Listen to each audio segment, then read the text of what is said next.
Apocalipse 13, verso 1. Vi emergir do mar uma besta que tinha 7 cabeças. Evite a amizade de pessoas que também são amigas de quem te detesta. Respeite.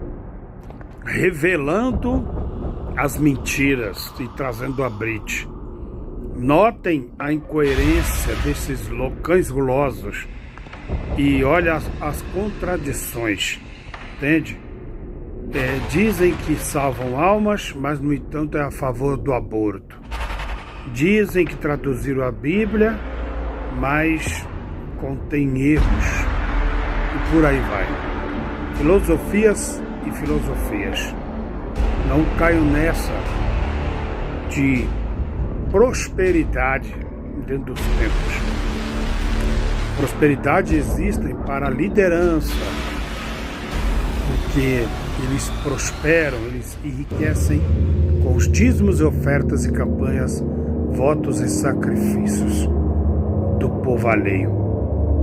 Não caiam nessa que vai haver um arrebatamento antes da tribulação.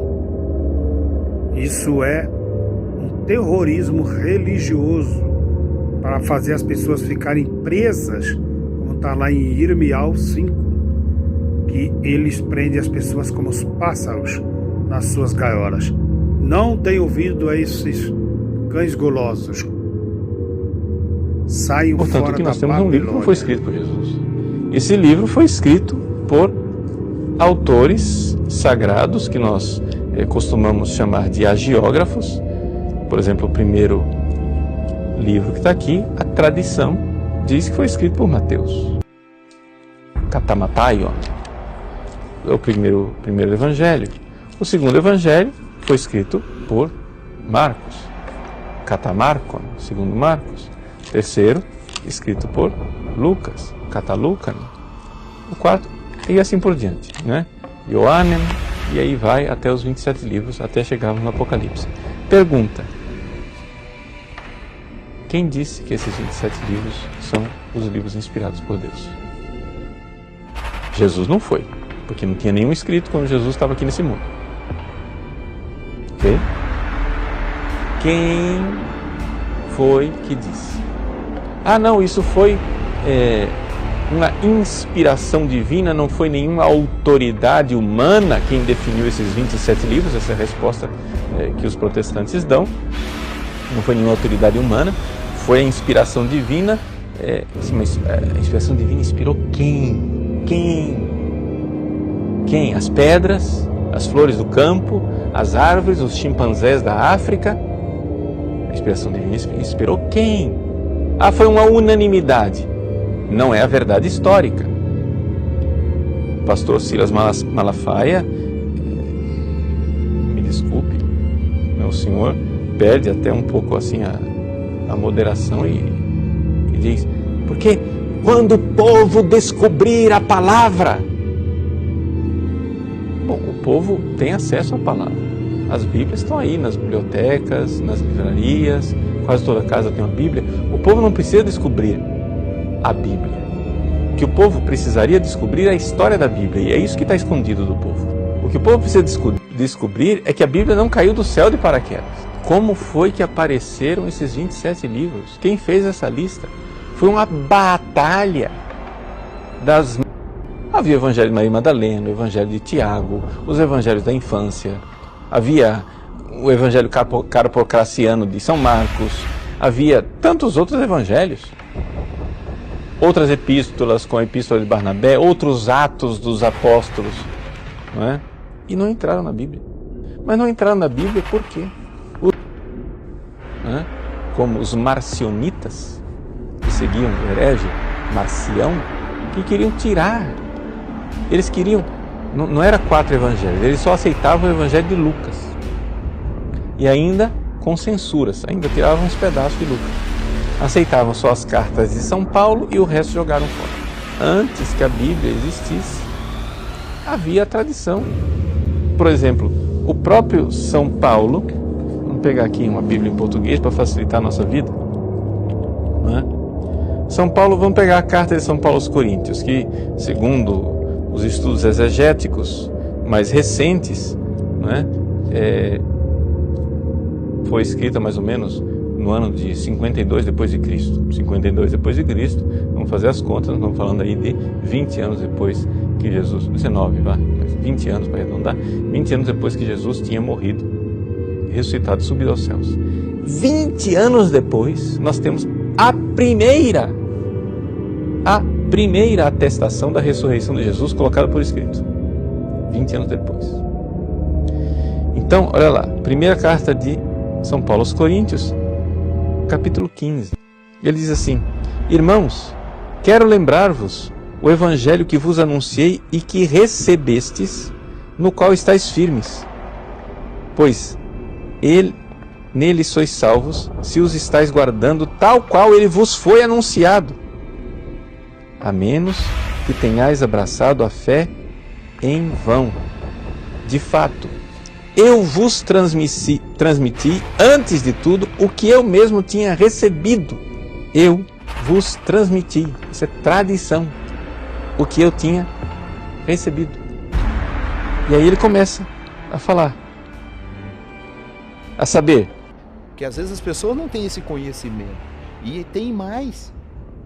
Outro problema é que muitos que estão dizendo que estão na mão com uma escritura que chamam da palavra de Deus, falam que isso aqui é a palavra de Deus, que isso aqui foi inspirado, tradução portuguesa, é isso que estão atribuindo como inspirado, e não é assim. Isso aqui é uma tradução. A tradução se perde um monte de coisa. A tradução se faz de acordo com o conhecimento do tradutor, da teologia do tradutor. Então, como é que fica uma escritura traduzida como inspirada? Não bate. Agora, o texto que você me citou, que é 2 Timóteo 3,16, o texto diz, o que seria a melhor tradução aí também? Toda escritura divinamente inspirada é o quê? É proveitosa para, né? E o texto vai dizer lá, né? Para ensinar, redarguir, corrigir, instruir em justiça. Então toda a escritura divinamente inspirada é proveitosa para fazer isso, para fazer isso, para fazer isso. Então, e o que é essa escritura? Aquilo que o Eterno falou lá onde ele falou. Que ele inspirou alguém lá para dizer. E não no Brasil, e não em Portugal. Primeira tradução feita em Lisboa para português, João Ferreira de Almeida.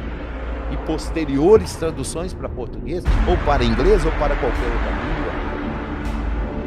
Não tem uma inspiração aí. Aí é um tradutor de acordo com a sua teologia, traduzindo o que ele chamou também de cópia dos originais.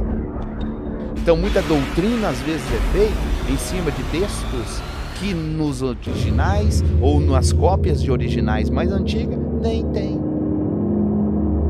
Então o que é escritura? Outra coisa, muitas vezes chamam de escritura uma tradução.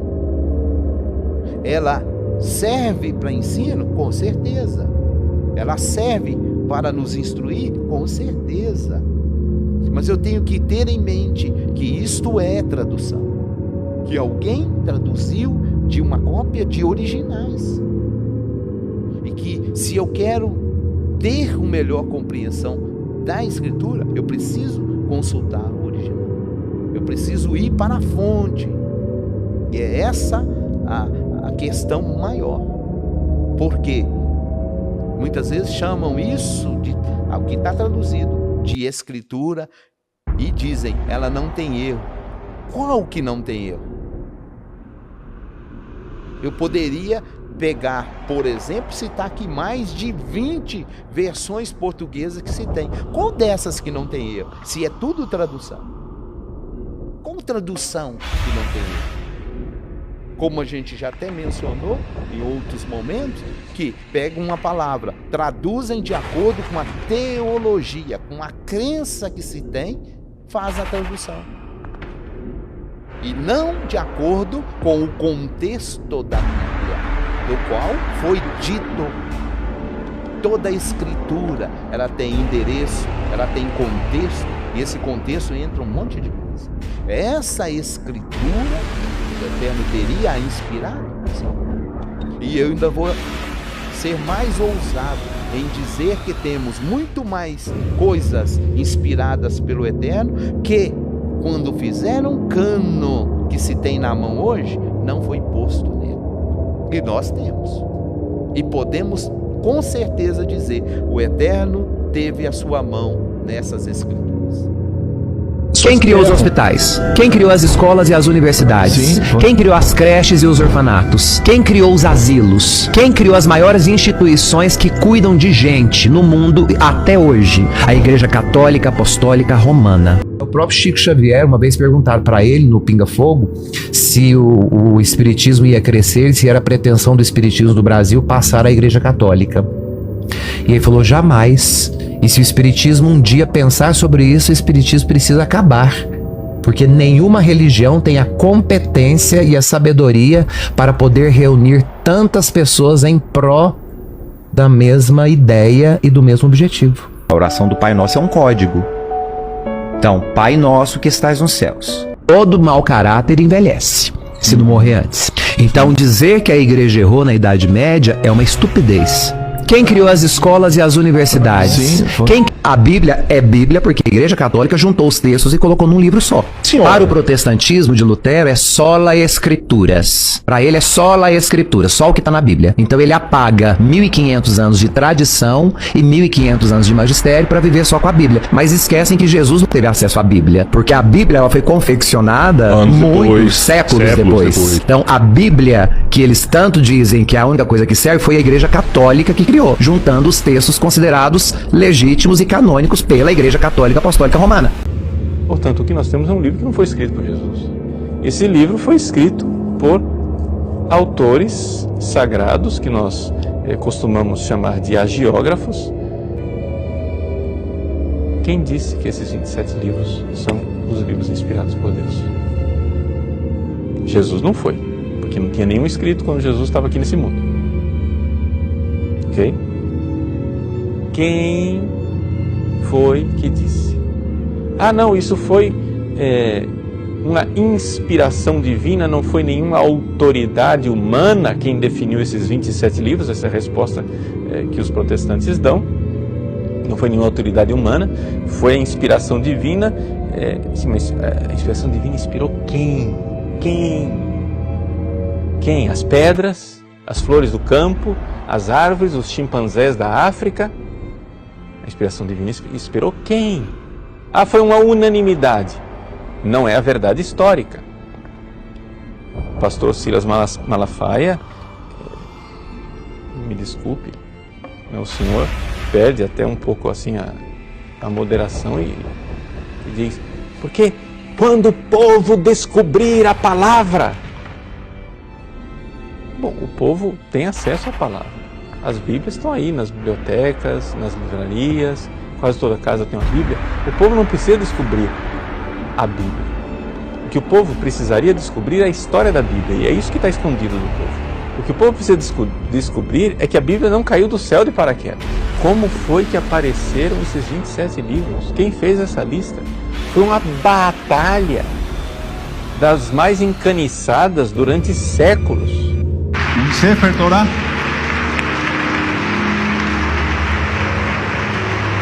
Las piedras son originales. Bendito es el abacados.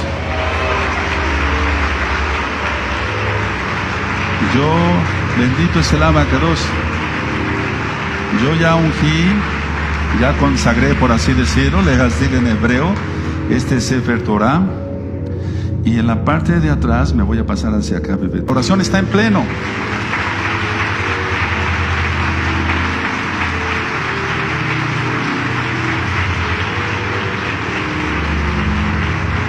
Ahora, en la parte de atrás está como la cítara del rey David y está el nombre bendito de Yahweh.